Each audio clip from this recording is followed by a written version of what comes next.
Famille, dans cette seconde partie de la vidéo, Abdoulaye Diop est très clair sur le retour dans la CEDEAO, les tentatives de déstabilisation occidentale et les sanctions imposées.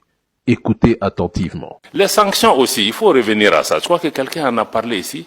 Pourquoi les sanctions n'ont pas marché? Ça n'a pas marché parce que l'objectif des sanctions dures qu'on a vues, fermeture des frontières, des banques, etc., et privation des denrées de première, l'objectif c'était de faire tomber les nouveaux régimes en faisant de la population des boucliers humains, que la population va descendre dans les rues.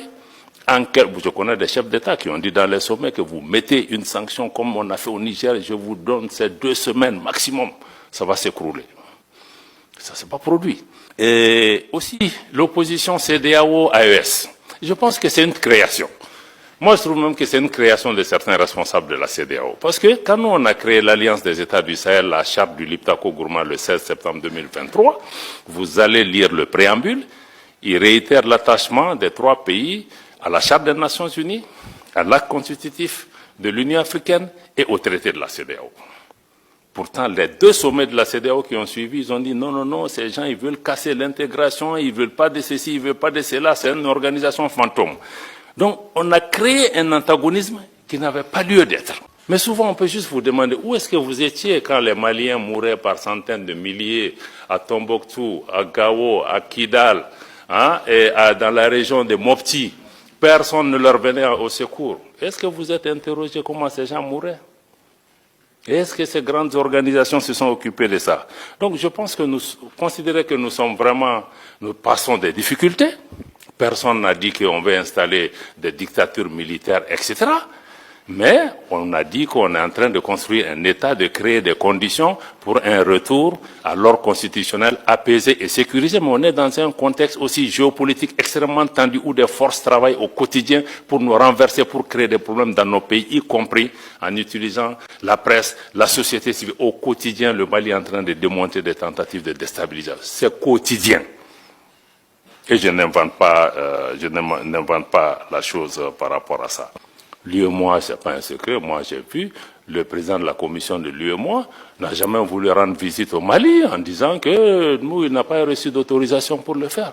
Mais quand on est même suspendu, toi, tu es secrétaire. Parce que quand on est suspendu, je vous dis, on est obligé de payer nos cotisations. Donc, ça veut dire que le président de la commission, je le paye. Il est obligé de venir au Mali, de regarder c'est quoi la situation. Donc, je pense que toutes ces séries d'erreurs doivent pouvoir être évitées de mon point de vue. Notre sœur journaliste de Africa, il a dit l'accès à la mer. Vous savez, l'accès à la mer n'est pas une condamnation à mort. L'enclavement. La Suisse est un pays enclavé.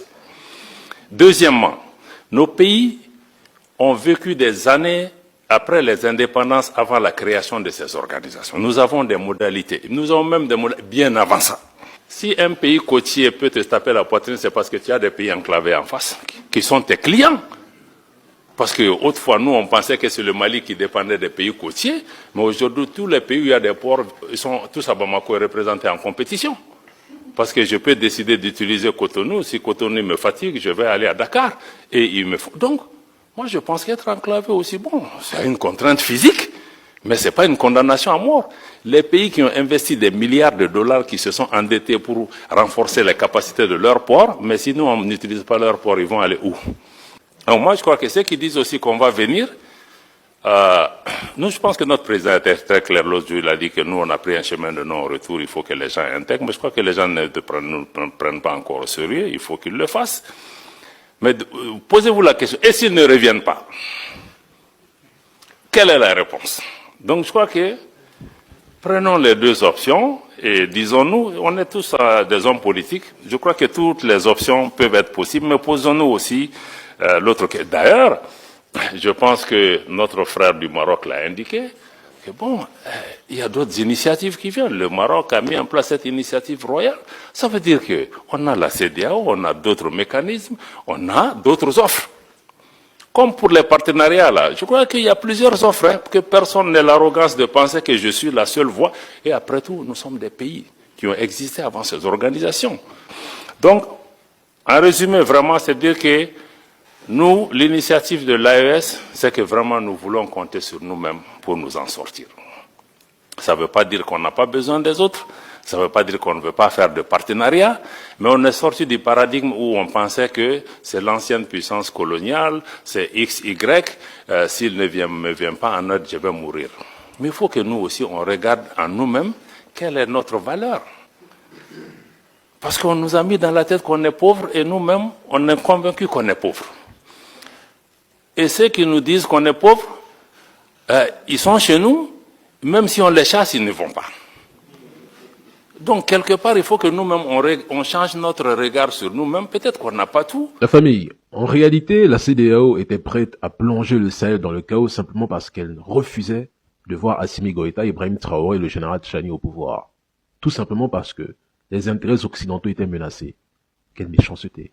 Lorsqu'on vous explique que la CEDEAO est instrumentalisée, lobotomisée, manipulée, vous nous chantez la bohème. L'AES souhaite juste évoluer, avancer, et ce n'est pas si compliqué à comprendre. Mais pourquoi cet acharnement, cette haine, cette jalousie, alors que ces trois pays ne vous demandent rien? Et lorsque ces trois pays parlent de vos présidents, vous dites non, ne parlez pas de notre pays, parlez de votre pays, à chacun son pays. Mais laissez donc l'AES évoluer, c'est tout ce que les AESiens vous demandent, c'est tout. Rien que cela.